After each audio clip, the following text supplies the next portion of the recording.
Eh bien, je propose qu'on reprenne pour cette dernière session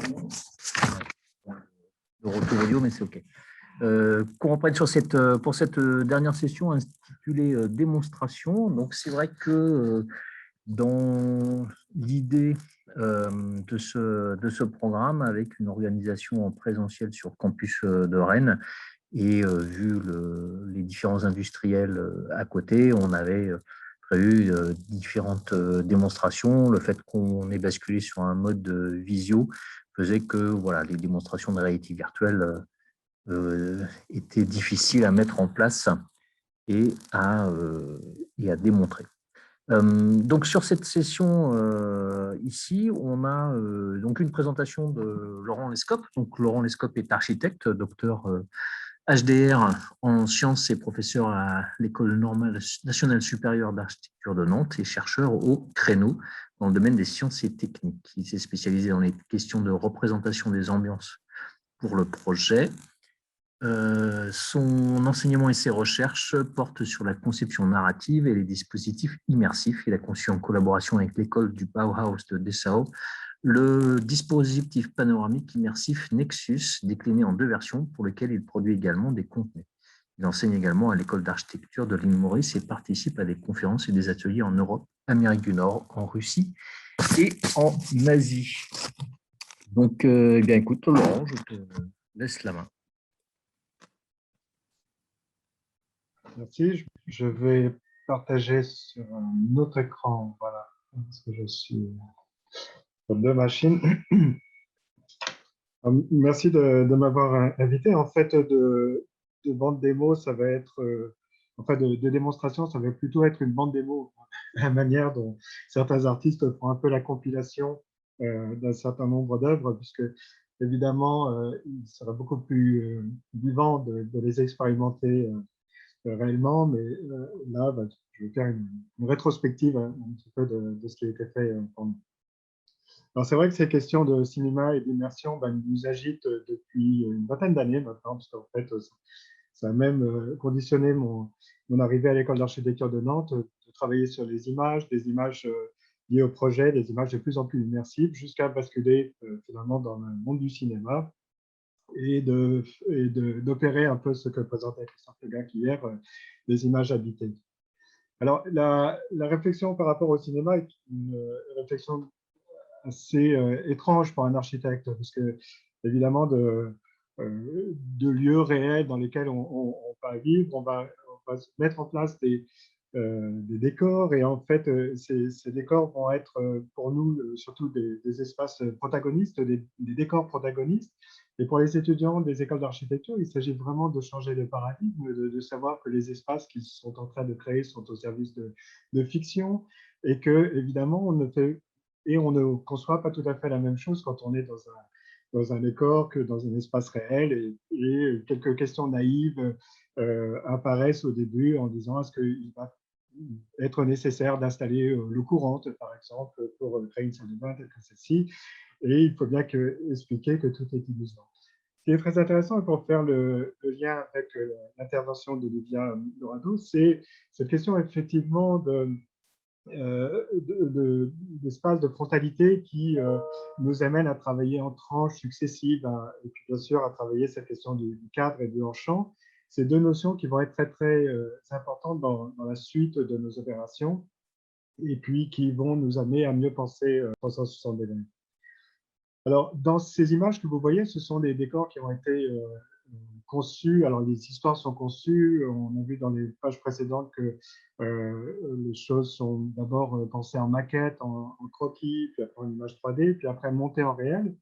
Et il y a un double effet immersif, puisque ces propositions ont été filmées en fait en public, c'est-à-dire qu'il y a un effet d'immersion de la part du public qui regarde comment se tourne un film, et avec un double effet, puisqu'il y a un écran de contrôle qui leur permet de voir justement ce qui est la diégétique du film, et puis en même temps de regarder l'extérieur, l'envers du décor, justement, comment les choses se passent. Et cette magie tout à fait extraordinaire que le tracé du cadre va déterminer un espace de fiction qui va porter l'ensemble du récit. Alors, à partir de là, effectivement, j'ai été indiqué, on a commencé à concevoir un premier dispositif 360, le Nexus, qui a été fait avec l'école des Bauhaus à Dessau. Et alors, je ne vais pas revenir sur toute l'histoire des panoramas qui normalement accompagnent les présentations et puis de tout ce qu'on a vu, parce que ça a été vu ces derniers jours et en fait maintenant vous êtes complètement imprégné de toutes ces références qui vont être dans ce que je vais présenter, à la fois au niveau conceptuel et au niveau formel. Euh, les panoramas offrent d'abord une première un premier défi, ce qui est celui finalement de la vision à l'intérieur d'un panorama, de la construction du point de vue à l'intérieur d'un panorama. Et à vrai dire, on a plusieurs solutions pour le faire. On peut avoir 0 point de fuite et dans ce cas-là, l'image s'enroule autour de nous, sans profondeur forcément, et puis vient comme ça interagir avec nous, et puis nous pouvons regarder dans toutes les directions et découvrir ce qui se passe un peu à la manière des mappéas de Monet. Et puis, il y a une autre possibilité, c'est d'avoir un point de fuite. Et dans ce cas-là, le panorama vient complètement embrasser notre champ de vision. Mais la convention est de dire que je ne regarde que dans une seule direction et que le reste échappe à mon champ de vision. Et puis c'est comme ça, parce que c'est aussi comme ça que c'est dans le réel. C'est-à-dire que tout se déroule autour de nous, mais nous nous focalisons dans une seule direction. Et la troisième proposition, c'est de construire à partir de 4 points de fuite, ce qui est un peu la règle. Par exemple, quand on prend une image avec une caméra à 360 degrés, qu'on obtient une image équirectangulaire, en fait, on a 4 points de fuite, ce qui permet de regarder dans toutes les directions sans déformation, et puis d'avoir comme ça ce choix. Alors, au niveau fictionnel, au niveau narratif, ça engage tout un tas d'écritures différentes que l'on peut explorer, que l'on pourrait euh, euh, d'écrire, là qu'on n'a pas le temps de faire, mais effectivement, comment on construit un point de vue, comment on construit une fiction quand on est libre de regarder dans toutes les directions. Là, ce sont vraiment les sujets sur lesquels on travaille. Une fois immergé, c'est vrai que à partir de 2012, on a eu deux éléments, enfin deux outils qui sont venus grandement nous aider. C'était Unity dans un premier temps, Unreal. Alors, ça faisait longtemps qu'on travaillait avec les moteurs de jeux vidéo, longtemps que l'on utilisait, on faisait l'immersion avec les moteurs de jeux vidéo. Mais là, ces deux outils très simples à enseigner, enfin, un peu plus simples à enseigner, on va dire, accessibles aux étudiants, gratuits, ont vraiment changé les donnes et puis on commençait à faire entrer dans des modes d'interaction très, très forts. Alors, ce qui nous a amené finalement à réfléchir toujours sur ces questions du dispositif de panorama, et puis ça a été très très bien expliqué les premiers jours, et Martin, dans son inventaire, l'a bien évoqué également, c'est dans un premier temps la façon dont on entre dans le dispositif, comment on interagit avec ce dispositif. Et par exemple, dans cette proposition, on a une spirale, et c'est tout à fait passionnant, une spirale, parce qu'on arrive par l'extérieur, et finalement on se fait guider à l'intérieur pour entrer dans un monde tout à fait virtuel.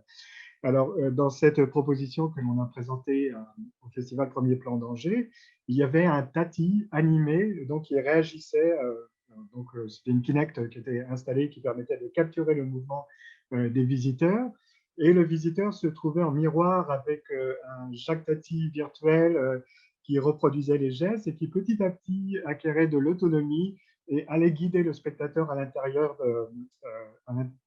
du presque cylindre, à l'intérieur de cette spirale, au sein duquel de laquelle il y avait un autre écran, et puis là s'y déroulait une histoire à la Tati, en fait, une histoire tatiesque de personnages qui perdaient ses repères. Ce qui nous amène, et là encore, le balayage historique est très très important, vraiment à se poser la question de l'adéquation entre le contenu et le contenant. C'est un sujet qui est assez peu abordé finalement. Souvent on décrit des dispositifs, mais s'arrêter sur finalement quelle est la force du contenant, donc de la forme de ce qui est proposé par rapport au contenu. On voit qu'au 19e siècle, cette question a été très très active, puisqu'on a vu effectivement le panorama du Vengeur, on a vu le Maréorama, on a vu le Cinéorama, et là cette réflexion était très très active, c'est-à-dire que le spectateur effectivement arrivait dans un dispositif qui était très en cohérent avec le spectacle qu'il allait y trouver. Quand on est dans une salle de cinéma, là, on neutralise les choses. Et effectivement, on est dans une salle de cinéma et puis la salle elle-même s'éteint, donc disparaît et se projette le film. Dans les nouveaux dispositifs immersifs, on a très souvent le même type de réflexion, c'est-à-dire peu importe le dispositif, finalement, il peut même être très laid dans son environnement, c'est souvent le cas, mais tout est happé pour l'image. Je pense que c'est un peu une erreur. Donc, on avait fait ce dispositif qui a été conçu pour des voyages d'exploration de la peinture pariétale, un sujet très, très particulier, qui nous amenait à voyager à travers le monde. Alors, au niveau technique, bon, c'était assez sophistiqué puisqu'il s'agissait de reproduire un wagon et puis ensuite de faire un mur d'images en fait, à l'extérieur du wagon, projeté contre les vitres du wagon. Et là, c'est le prototype qui a été construit à Los Angeles pour pouvoir après commencer à être mis en exploitation. Donc, ça a été un diplôme de deux de mes étudiants qui est en train de se réaliser. Et en fait, ça posait des questions tout à fait redoutables. On a vu que Hale, effectivement, avait un dispositif finalement qu'on ne connaissait pas à l'époque, qui a été redécouvert ensuite par nous, un peu semblable et qui pose des questions assez redoutables aussi sur la question de la métaphore, c'est-à-dire est-ce qu'on est prisonnier de la métaphore que l'on met en place quand il s'agit de créer un voyage virtuel. Et là, le wagon, est-ce qu'il n'est que wagon? Est-ce qu'il nous emmène vers d'autres façons de prendre finalement ce dispositif? Est-ce qu'il est forcément dans une ligne droite linéaire ininterrompue? Est-ce que parfois il peut devenir autre chose? Est-ce que ce wagon peut voler, etc. Donc ça faisait partie de nos questions. Et effectivement, si le dispositif doit être d'une certaine manière en accord avec son contenu, c'est peut-être aussi surtout au niveau de l'amorce, sur la façon dont on met en place le récit, mais qu'en tout cas, il peut très bien s'en affranchir, et c'est là la magie de l'immersion, c'est-à-dire qu'à un moment, on est tellement dans le bain de la chose que la chose dicte ses propres règles, et puis elles nous permettent de nous échapper de la métaphore. Et puis on peut même renverser la chose. Alors encore une capsule que l'on a vue dans l'inventaire historique, tout à fait passionnant, et puis là, réinterpréter, parce qu'en fait des capsules, on en a plein. Et là, l'idée, et on voit par l'animation immersive, c'était de dire que finalement, l'immersion et le récit qui peut l'accompagner peut être un environnement réel. En fait, il faut créer un véhicule d'immersion. Là, c'est le cas d'une capsule d'hôtel. Alors, dès cet été, vous pourrez louer d'ailleurs une chambre dans cette capsule. Normalement, elle va être remise en service avec les beaux jours arrivants. Et les personnes sont là donc installées au bord de la Loire et puis connaissent le récit. En fait, on leur donne le récit qui est le mode d'emploi. En fait, l'idée, c'est que cette capsule hiberne en Afrique quelque part, est amenée par les oiseaux et vient être déposée sur les bords de Loire pour servir à la fois d'observatoire et puis de lieu d'agrément. Alors, ce qui est tout à fait passionnant, c'est aussi la force du récit qui vraiment précède l'immersion, ou en tout cas qui conditionne l'immersion, on va dire. C'est que l'ingénieur qui a calculé la structure, ou qui a vérifié les calculs de la structure, a très sérieusement posé la question de savoir quel type d'oiseau, en fait, allions-nous utiliser pour le transport de la capsule. Alors, il a fallu lui dire que non, ça, c'est du récit, mais il en avait un petit peu des doutes et il nous a redemandé quel type d'oiseau était vraiment nécessaire pour ça, parce que ça pouvait changer ces calculs. Et puis, depuis cette année, nous avons un nouveau dispositif à l'école d'architecture, le Corollis, donc un dispositif à 360 degrés, qui là encore, en termes de conception, a bénéficié d'éléments que l'histoire vient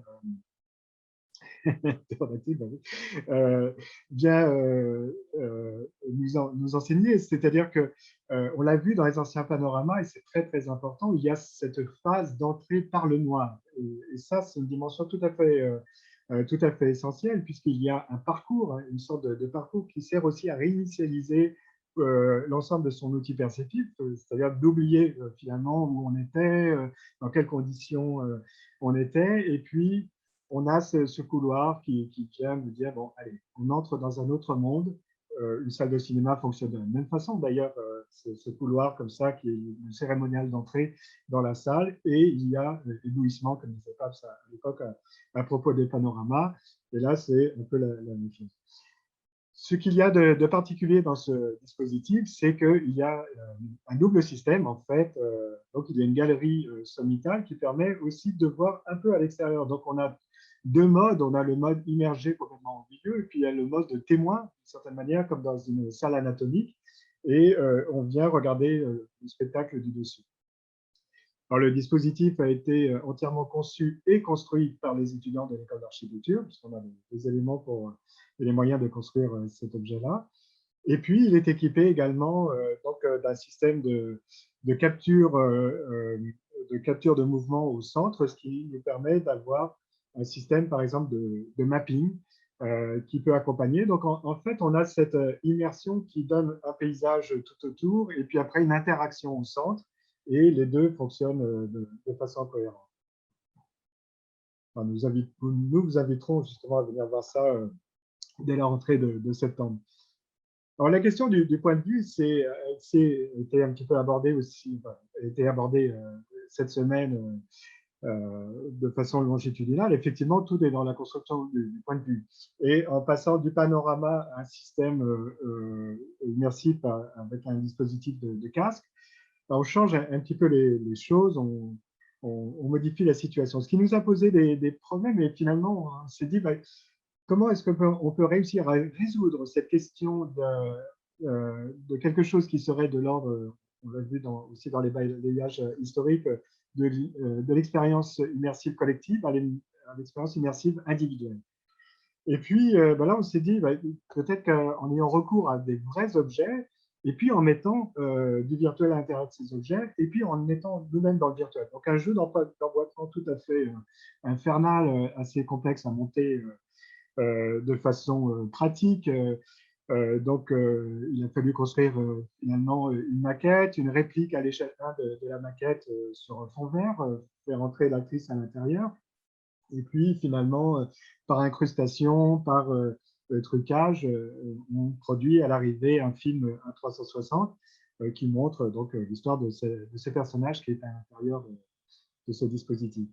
Là encore se repose la question qui est très très importante et qui est souvent mal réglée aussi, alors surtout en muséographie, c'est celle du lieu de l'expérience immersive au casque. Parce qu'en fait, souvent elle se passe mal parce qu'on est en danger quand on a son casque sur la tête, on n'est pas à l'aise, on sait que les autres rigolent derrière, après on se retrouve avec des photos, on s'agite de façon ridicule avec nos dispositifs, et tout ça, on le sait, donc ça nuit un peu à l'expérience. Donc, pour nous, il a été tout à fait important de dire voilà, quel est le protocole de mise à disposition des casques et puis pour pouvoir regarder le film, comment on sécurise cette expérience, comment on rend les personnes, les spectateurs tout à fait sereins pour vraiment pleinement apprécier ce qu'ils vont voir. Alors, présenté au Festival du film de Clermont-Ferrand, voilà, on a les enfants qui se sont succédés toute la journée, et il y avait cet objet réel. Et l'objet réel, la maquette, est souvent un recours auquel on fait appel, puisque la matérialité des choses rend la virtualité encore plus extraordinaire. C'est-à-dire que quand on voit matériellement ce que c'est, aller à l'intérieur, que ce soit un décor ici, on verra d'autres décors après, là, ça crée un élément de fascination, et finalement, ça augmente la magie. Au niveau du point de vue, ce qui était également pour nous une expérience tout à fait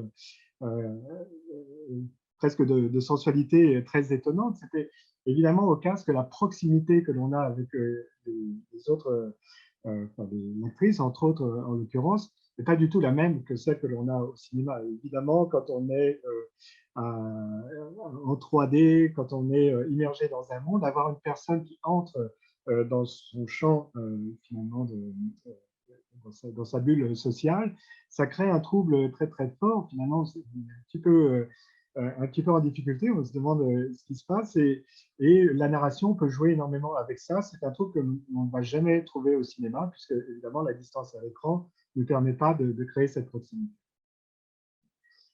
Alors, pour éprouver encore plus finalement les théories et puis des concepts que l'on peut avoir autour du 360, du tournage à 360. On a profité de l'opportunité que nous offrait Marc Caro dans un projet de web-série à 360 pour d'abord construire un décor et puis aller tester en vrai nos approches. Alors le décor, enfin l'histoire, bon, c'est une navette spatiale qui va dans la Lune, 3 personnages, et puis évidemment ça se passe pas tout à fait bien. Alors construire en vrai, c'est vraiment mettre à l'épreuve la théorie. Alors ça commence par des maquettes, vous voyez les maquettes très très précises qui font que on s'est posé des questions très très délicates et très complexes en fait sur le point de vue, sur qu'est-ce que l'on voit, qu'est-ce que l'on ne voit pas, parce que évidemment le cadre se construit par le regard, mais ce cadre il faut qu'il soit beau aussi, il faut qu'il soit agréable, il faut qu'il soit attractif. Donc, tout ça amène des successions de solutions qui, petit à petit, vont être testées également à l'échelle au dixième, avec des petites caméras 360 comme la Theta, et puis en 3D, voilà, et puis ensuite construit et réalisé.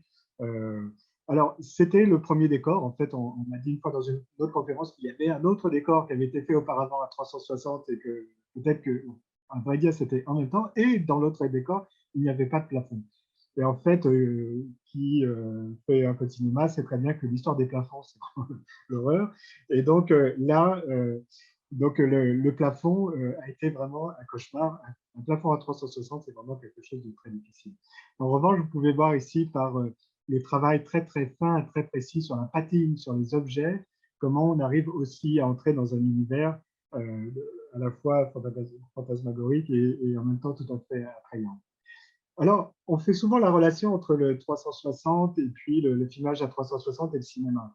En fait, on se rend compte que c'est peut-être pas la bonne direction. J'ai entamé un travail assez précis justement de transposition du langage narratif filmique au langage 360. Il y a énormément d'obstacles, il y a énormément de choses qui ne fonctionnent pas.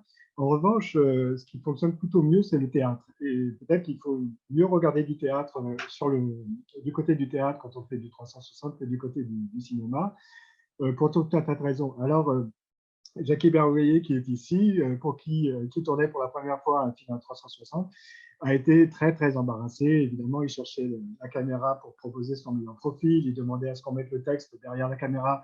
On lui a dit, mais non, c'est pas possible. Et surtout, le réalisateur ne peut pas être sur le plateau avec ses acteurs comme au cinéma. Il est obligé d'être dehors comme au théâtre. Il est obligé d'être en arrière, à l'extérieur. Et ça conditionne les répétitions, ça conditionne les préparations et ça va conditionner tous les mouvements des acteurs, puisque comme il n'y a pas de mouvement de caméra, ce sont les acteurs qui font les mouvements de caméra. S'il faut faire un gros plan, il faut dire à l'acteur, tu t'approches de la caméra. Ce n'est pas la caméra qui va aller à toi. Si on veut faire un panoramique, il faut dire à l'acteur, tu vas te déplacer. Et c'est comme ça qu'on fait panoramique, etc. Donc ça, c'est là où la relation avec le théâtre prend toute son évidence. Et puis, il y a cette fameuse question du hors-champ. Alors, la question du hors-champ, c'est, on va dire, à 360, il n'y a pas de hors-champ. Ah, faux, c'est faux. Il y a du hors-champ à 360, simplement, il n'est pas en dehors des cadres, puisqu'il n'y a pas de cadre. Il est tout simplement dans la profondeur. Il faut aller se cacher quelque part pour être hors-champ, finalement, à 360. Et donc, on cache la lumière, donc ça pose des questions, évidemment, pour la lumière, de lumière diégétique et de lumière non diégétique. Comment est-ce qu'on propose par rapport à tout ça? Et puis, alors, j'ai fait des simulations auparavant qui permettaient de savoir justement où se trouvait le hors-champ, donc avec le système d'ISOVIST qui calcule, en fait des rayons vus depuis la caméra, ce qui me permettait également de travailler sur la question de la définition, de la résolution, ce qui est très important aussi par rapport à la fabrication d'un décor, de dire quel détail je vois net ou flou et à quelle distance justement j'ai de la montée. Donc tout ça, on peut le simuler à peu près. Alors, l'étape suivante peut-être, et puis en tout cas ce qui a été expérimenté l'année dernière, c'est le recours au casque virtuel pour commencer à créer des studios de cinéma virtuel et en particulier dans ce travail de Corentin et Théo a un travail très très avancé sur ce que pourrait être le travail d'un directeur photo en virtuel dans un décor de cinéma tout à fait virtuel. Donc ils ont mis au point un système d'interaction, ils ont référencé tous les projecteurs existants en catalogue. Avec Unreal, on peut avoir les format IES, donc le vrai format, les vraies descriptions photométriques des projecteurs. Et puis après, de créer vraiment un espace virtuel. Et ils ont fait leur expérience sur le film Blade Runner 2049. En fait, ils ont eu du décorateur les plans de feu et puis les décors précis. Et quand on compare les images du film et leur image 3D, on voit que c'est quand même relativement convaincant. Les deux étaient un peu insatisfaits de la densité du brouillard qui, effectivement, s'exprimait très légèrement différent en 3D, mais on peut leur accorder quand même que la fidélité, en tout cas au modèle d'origine, est quand même très, très forte. Donc là, l'idée, c'est d'avoir ce studio virtuel, de pouvoir actionner une caméra, de pouvoir également changer les projecteurs, d'en ajouter, d'en enlever, et puis d'avoir des acteurs qui pourraient venir éventuellement se placer pour faire des tests lumière, en tout cas. Donc on n'a pas de jeu, mais en tout cas on a des tests lumière. Et puis peut-être que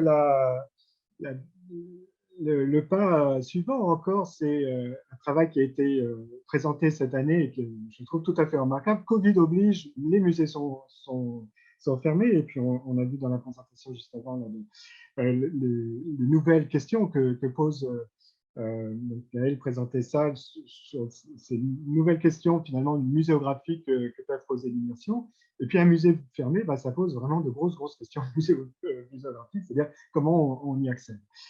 Et donc, ça a été notre sujet de cette année. En fait, cette année, on a pris tous les sujets Covid, comme ça, tous les sujets qui sont Covid non compatibles, on va dire, et on les a menés pour voir comment ça allait marcher. Et là, c'est dire, mais, finalement, comment on arrive à répercuter une expérience musée, étendre un musée, réexpérimenter un musée, alors qu'il est peut-être fermé, ou tout simplement d'avoir une expérience large, muséographique, une espèce d'extension du musée. Donc, pour l'instant, on construit des musées, on reproduit le Louvre, enfin, on reproduit plutôt Beaubourg, on reproduit d'autres, Guggenheim. Donc là, on dirait peut-être que la virtualité nous aide à ça. Et dans ce travail des 3T, de Théo et de Titouan, l'idée, ça a été de dire de prendre des toiles qui sont présentes au sein du musée, et puis de se promener à l'intérieur, donc d'avoir de vraies expériences immersives à l'intérieur, une réinterprétation des tableaux. Alors là, on en a une projection évidemment à plat, mais en fait, ça s'expérimente vraiment au casque où on est à l'intérieur de l'espace du tableau. Alors, ça pose des questions tout à fait passionnantes et assez redoutables, et même pour les artistes également, de savoir ce que devient une œuvre quand elle est réinterprétée de cette façon-là. Est-ce que le changement de média poursuit l'œuvre ou pas? Certains ont été plutôt intéressés et attirés par le résultat, d'autres se sont sentis presque trahis. Mais en tout cas, ça pose des questions tout à fait passionnantes, hein, qui ne sont pas complètement nouvelles, puisque ce n'est pas la première fois que l'on construit des tableaux. Et puis on sait que sur le site d'Arte à 360, on a des expériences comme ça avec Van Gogh, Dali, etc. Mais néanmoins, ça ouvre ce champ quand il est directement en relation avec le musée. Je fais une très rapide parenthèse. Cette question de représentation va être, pour l'instant, fonctionne très très bien quand on est dans le monde occidental, quand on est dans le code de représentation. J'ai une thèse en cours avec un étudiant chinois qui travaille sur les paysages chinois, où là, il s'agit de rentrer dans un tableau chinois. Et je peux vous dire que les outils que l'on a jusqu'à présent, des logiciels 3D jusqu'au casque, ne sont pas du tout adaptés pour vraiment retranscrire la pensée chinoise telle qu'elle est. Et puis peut-être que la suite, même cinématographique, elle est dans ce type de dispositif très très étonnant, alors que l'on met en route là, ce semestre présentement, où il s'agit de commencer à être immergé avec un avatar. Alors, pour l'instant, on en a plutôt des applications, on va dire, de réunions virtualisées, etc. Mais que les créatifs se mettent dedans et qu'on va voir les choses bouger très très vite. Et d'ailleurs, mes collègues à Montréal commencent déjà à tordre le système et en faire des espaces immersifs tout à fait fascinants, où là, on est avec son avatar à l'intérieur de l'espace et puis on peut interagir, on peut regarder des choses, on peut bouger des objets. Et cette année, on a commencé notre première classe internationale avec 3 pays où Voilà, les étudiants installent leur projet, se déplacent et commencent à raconter leurs histoires à l'intérieur de ce dispositif qui est une forme de prolongement de soi-même, qui dialogue avec soi-même, où on peut exister en deux, en trois, selon le nombre de supports que l'on a, et qui vont amener à des résultats tout à fait fascinants. Voilà, donc j'ai fait ce balayage rapide, c'est pas vraiment une démo, c'est plutôt une bande démo, mais donc normalement on pourra montrer des choses à la Nantes Digital Week en septembre si ça ouvre. En tout cas, on est toujours très très heureux de vous montrer tout ça et on voit comment ces questions théoriques qui ont été très largement abordées et qui sont très très stimulantes, ce qu'on a vu ces 2 jours, rendues en applicatif, finalement on les met à l'épreuve, on essaie de voir ce qui marche, ce qui ne marche pas, et parfois c'est assez compliqué, il y a des surprises, et il y a des déplacements, et c'est ce qui fait qu'on se lève tous les matins pour faire ça à l'école avec nos étudiants, entre autres. Merci.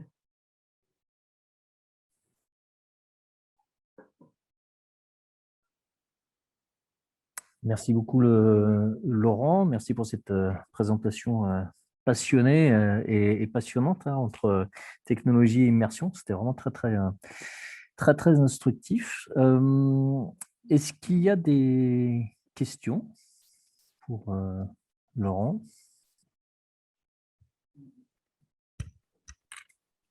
Ouais.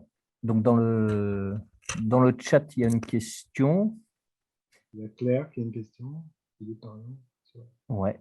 Eh bien, on part sur la question du chat. Adrien, est-ce que tu veux intervenir directement ou je lis la question? Oui, bonjour à tous, vous m'entendez? Oui.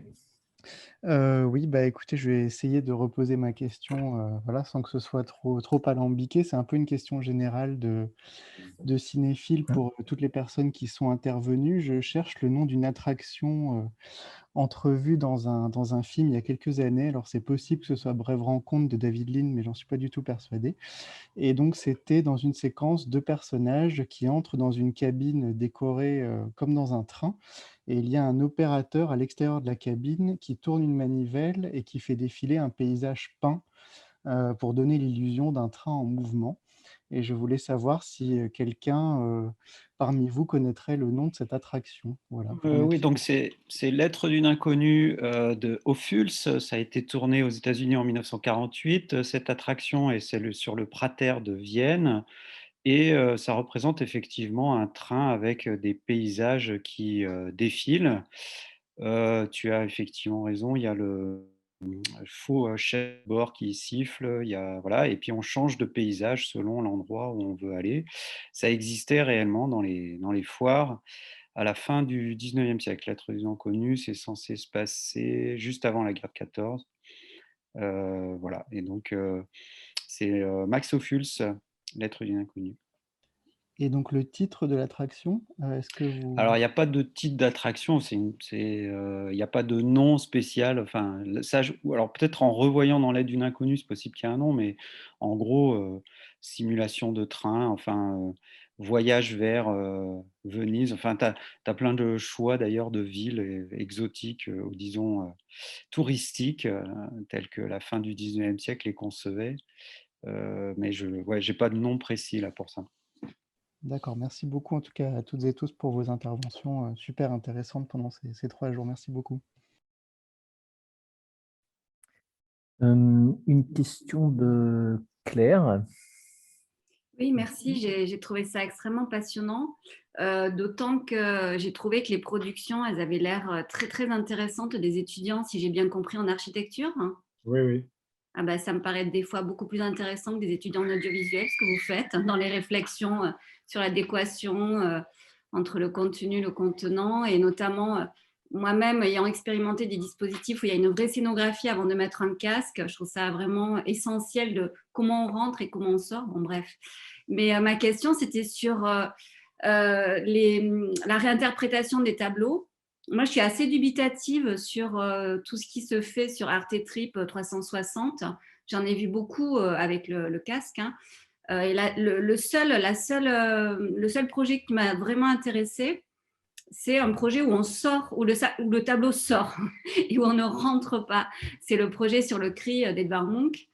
Là, j'ai trouvé qu'il y avait vraiment des questionnements intéressants sur la technique et le tableau et la pseudo-immersion. Mais alors les autres, je suis extrêmement critique, que ce soit, alors Dali peut-être comme univers, mais c'est vraiment… Alors je voulais avoir votre avis sur ces projets parce que je ne comprends pas, beaucoup ont gagné des prix et je suis assez étonnée par tout ça. Voilà.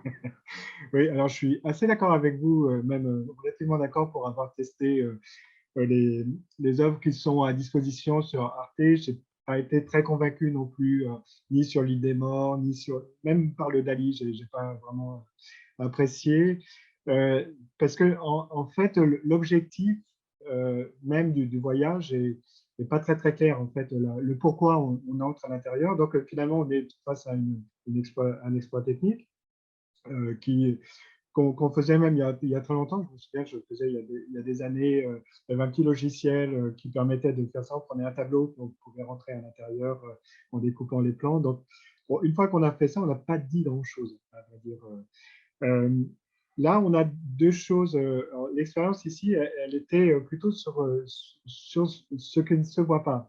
Et c'était un petit peu ça le pari. C'était de dire que finalement, le cadre du tableau, on va le dépasser, puis on va imaginer ce qui est hors cadre, ce qui est l'univers de cet espace-là.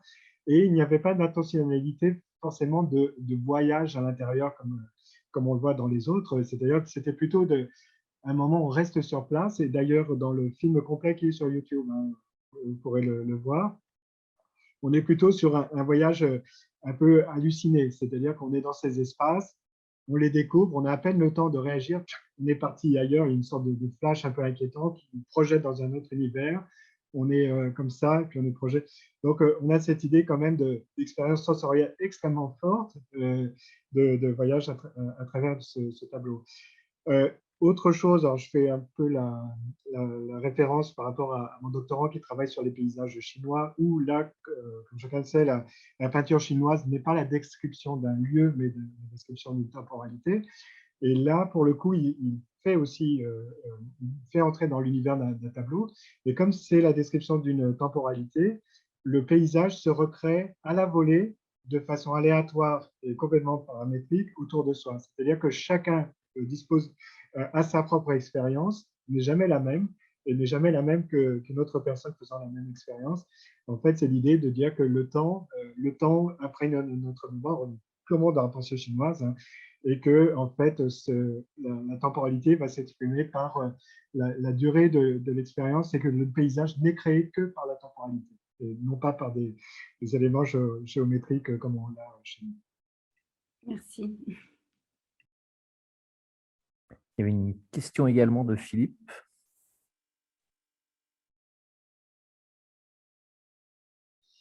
Peut-être c'était une question de tout à l'heure. Ça peut disparaître. C'est la main qui a…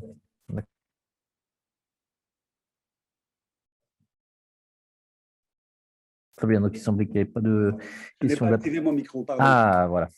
Merci Marc et merci Laurent pour cette belle communication. Alors, tout à l'heure, Laurent, tu as parlé dans ton exposé brièvement de la question des Chinois qui, contrairement à toutes les apparences qu'on aurait pu attendre par rapport à un dispositif qui semble si universel, n'avait pas les mêmes codes et ne fonctionnait pas de la même façon.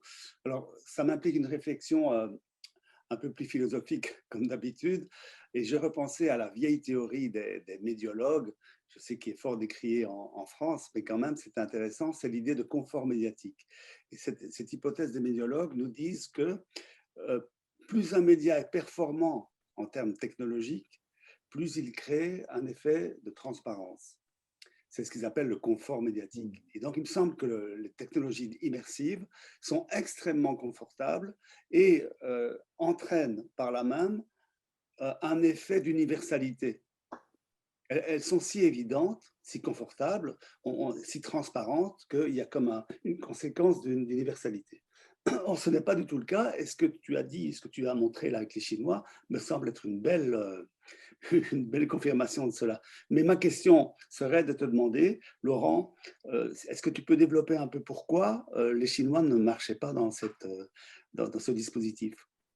Oui, alors c'est un sujet qui est vraiment passionnant, très franchement, et c'est vrai qu'il fait déplacer un peu les lignes. Et la première fois qu'on l'a présenté en conférence, il y avait des personnes d'autres pays aussi, d'autres continents, d'autres cultures qui ont soudainement réagi très très fortement en disant mais oui, il faut absolument que l'on mène ce même type de réflexion par rapport à ces modes de représentation qui s'installent et s'imposent comme étant universels alors qu'ils ne sont pas finalement tant que ça.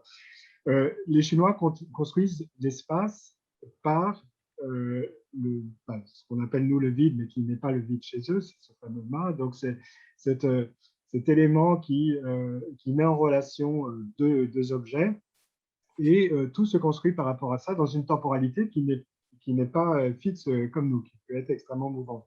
Donc, quand on regarde un tableau de paysager chinois du XIIe siècle, par exemple, où on voit ces fameuses petites montagnes, et puis les petits arbres, et puis les petites choses comme ça, jamais, jamais ça ne correspond à la réalité. Jamais, jamais on peut aller sur place en disant « Ah, c'est là que ça a été pris ».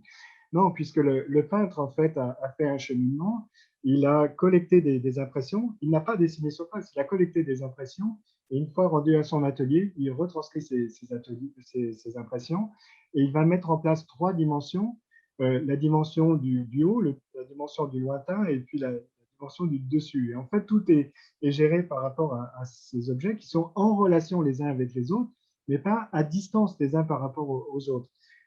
La distance entre la montagne qui est un peu là et la montagne qui est un peu derrière, peu importe. Ce qui compte, c'est qu'il y en a une là et une autre là.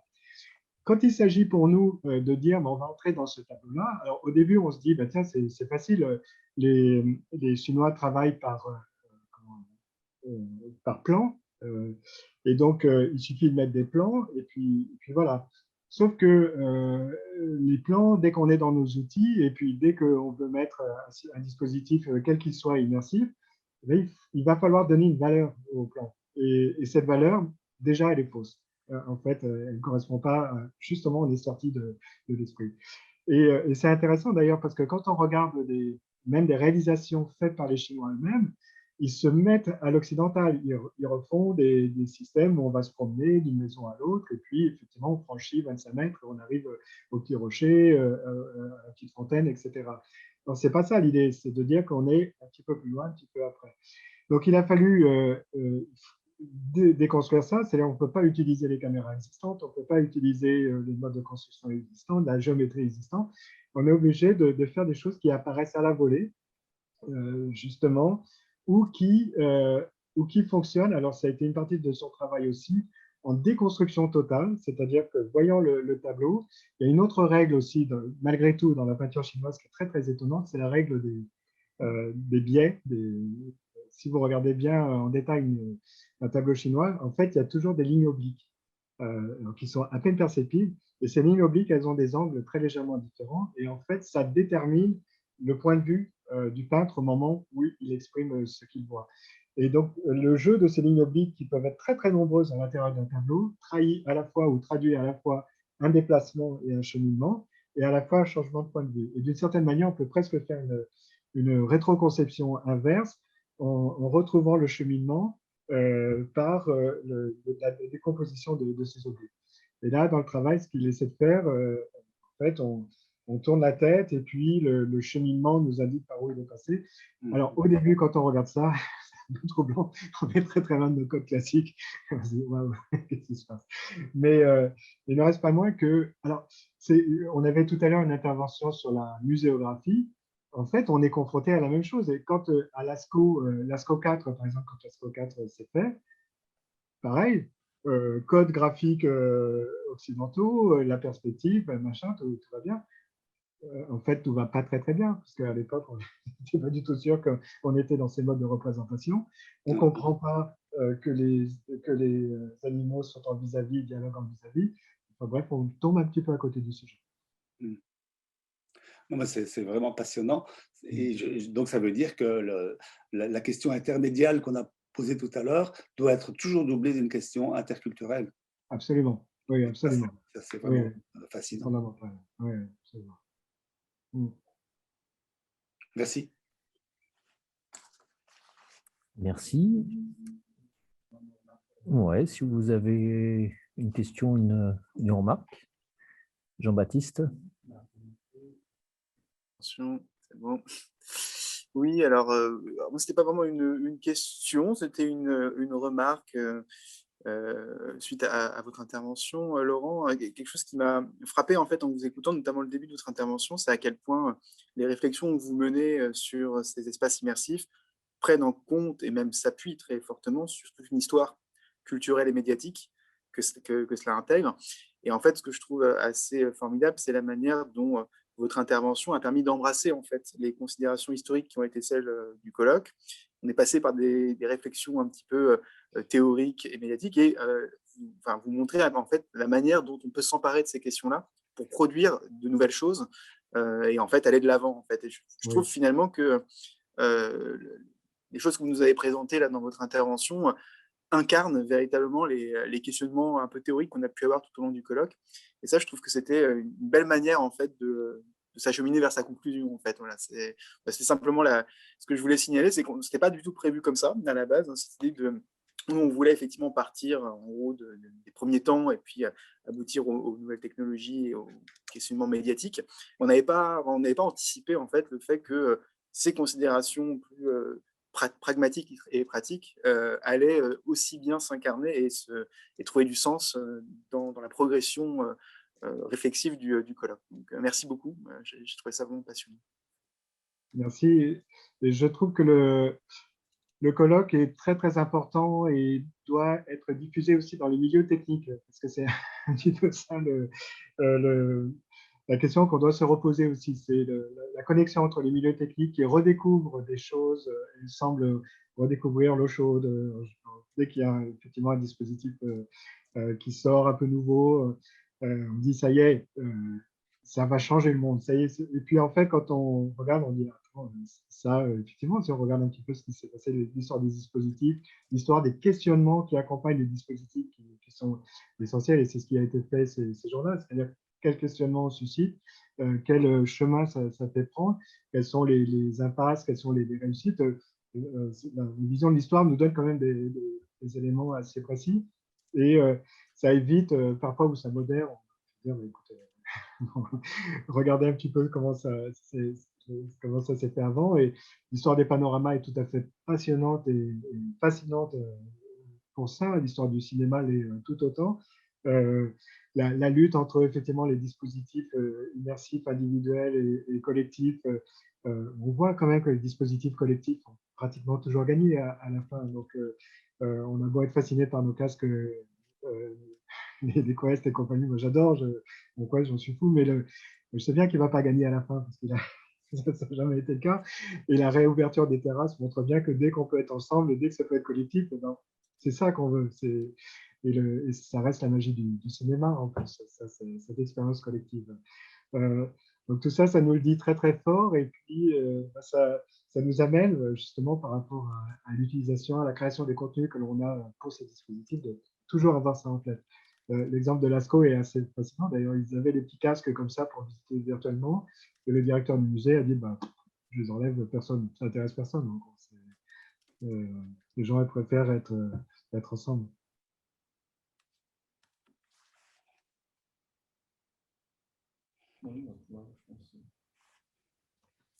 Merci Laurent pour cette très belle conclusion en recomparant à nouveau les dispositifs individuels et collectifs. On voulait conclure en vous présentant Oui, déjà, vous dire, hein, Marc vous l'a dit tout à l'heure, mais qu'il y avait des démonstrations autres qui étaient prévues et qu'on ne pourra pas faire là en distanciel. Donc, ça signifie que Interdigital, qui était indiqué par ailleurs, ne fera pas de démo. Et pour conclure ce colloque, on va vous proposer une petite vidéo qui est un complément qui nous a été envoyé par André Gaudreau, qui voulait compléter ses propos. Donc, on va vous diffuser cette vidéo. On reprendra la parole après pour clôturer le colloque.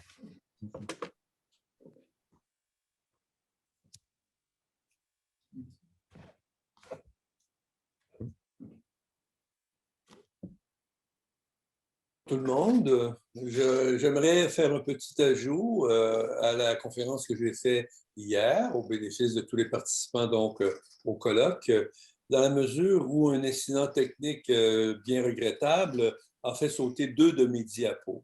Ce qui fait que je n'ai pas pu donc dire, au moment où je présentais cette diapo, que c'est en raison de son dispositif augmenté, c'est-à-dire le procédé Sensor Round, que le film Earthquake était un exemple d'immersion bêta.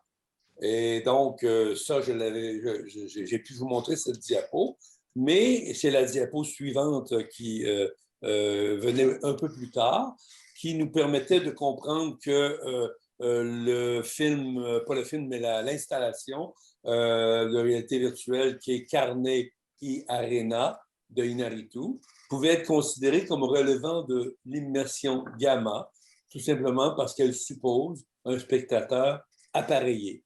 Donc, un spectateur à qui on attribue, on remet un appareil et qui devient donc un spectateur appareillé. Dernière diapo qui était malheureusement absente de mon diaporama, celle-ci qui nous permet de voir que chacun des types d'immersion est relié à une caractéristique de base. L'immersion alpha, c'est le dispositif de base du cinématographe, de la cinématographie. Et l'immersion bêta, c'est lorsqu'on ajoute un dispositif, on augmente le dispositif, on ajoute quelque chose au dispositif de base. Et l'immersion gamma, c'est lorsque le spectateur est appareillé. Voilà. Alors, merci beaucoup. Au revoir. Et bonne fin de colloque au fait.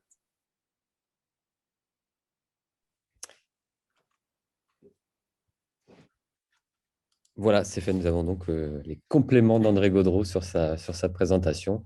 La boucle est bouclée avec André. On a commencé avec lui, on termine avec lui. Alors, on va donc se quitter. On voulait remercier l'ensemble des participants. On a eu beaucoup de communications différentes, avec des approches différentes qui se sont, JB le disait tout à l'heure, souvent complétées entre elles au fur et à mesure que le colloque avançait. Je voudrais donc remercier ici Marc et Jean-Baptiste, les co-organisateurs du colloque, et puis aussi les membres du comité scientifique du colloque. Donc, il y a bien sûr Jean-Baptiste et moi-même, mais aussi Santiago Hidalgo de l'Université de Montréal, Simon Danielou, collègue de Rennes 2, et bien sûr Martin Barnier de l'Université Lumière Lyon 2. Merci à vous trois pour votre aide précieuse. Et je laisse la main donc à Jean-Baptiste et à Marc pour le mot de la fin. Au revoir à tous et à toutes.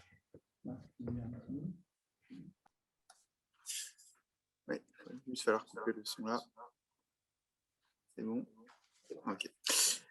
Donc oui, bon, et moi aussi, je remercie évidemment à la fois tous les participants, tous les membres du public qui étaient là, qui ont été assidus jusqu'au bout. C'était quand même un colloque hyper dense, long. Voilà, on a débordé chaque jour, on a fini plus tard que prévu, mais tout le monde est resté connecté jusqu'au bout. Donc merci vraiment à tous pour votre attention, vos réflexions vraiment enrichissantes, stimulantes. Je trouve que ça a été un colloque absolument convaincant dans les approches qui ont été présentées. Voilà, alors pour l'instant, ce que je peux vous dire, c'est que ce colloque aura une suite qui était censée être préquelle, on va dire, qui se tiendra à l'automne. Je ne sais plus, j'ai plus les dates exactement en tête, mais un colloque Boyatech sur la transition numérique qui aurait dû en fait venir avant le colloque sur l'immersion. Mais donc, ce sera à l'automne, logiquement en présentiel, puisque c'était pour ça qu'on l'avait repoussé. On voulait que ce soit en présentiel et qu'on se rencontre véritablement. Donc voilà, on espère que ça se tiendra bien comme cela et on pourra du coup continuer nos réflexions, peut-être dans une autre perspective, mais sans doute qu'on va retrouver certains d'entre vous pour ce colloque. On garde en tête l'idée d'un colloque sur l'immersion. Et Greg me dit qu'on garde en tête l'idée d'un colloque sur l'immersion, autre concept qui visuellement commence à, je le disais hier, émerger et qu'on pourrait du même coup sans doute réfléchir d'une autre manière.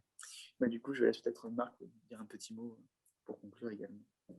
Oui, juste très rapidement, effectivement, merci à tout le monde pour la participation. Côté technique, en plus, ça s'est plutôt bien déroulé, donc on est content. Et puis, un petit mot un peu plus personnel de mon côté. C'est vrai que mon background, il est plutôt orienté technologie du numérique, donc vraiment côté développement des logiciels. Et j'étais assez fasciné, j'étais presque comme un gosse devant un écran de cinéma à regarder toutes ces interprétations, toutes ces dimensions que finalement, nous, côté algorithmique, on ignore assez royalement, et je trouve qu'il y a beaucoup de choses à aller pêcher dans tout ce qu'on a vu aujourd'hui et tout ce qu'on a entendu, toutes ces corrélations entre ces questions de technique et d'immersion. Donc, c'était vraiment passionnant pour moi. Je vous remercie tous. Que les vidéos sont possiblement...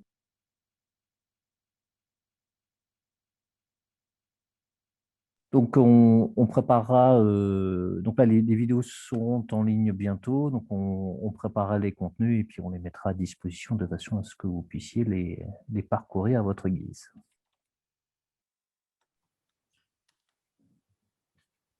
On vous remercie encore, et puis du coup, on vous laisse, voilà, on va clôturer ici ce colloque. Encore merci à toutes et tous, et puis on l'espère à très bientôt. Du coup, à bientôt. D'autres occasions de recherche. À bientôt. Au revoir.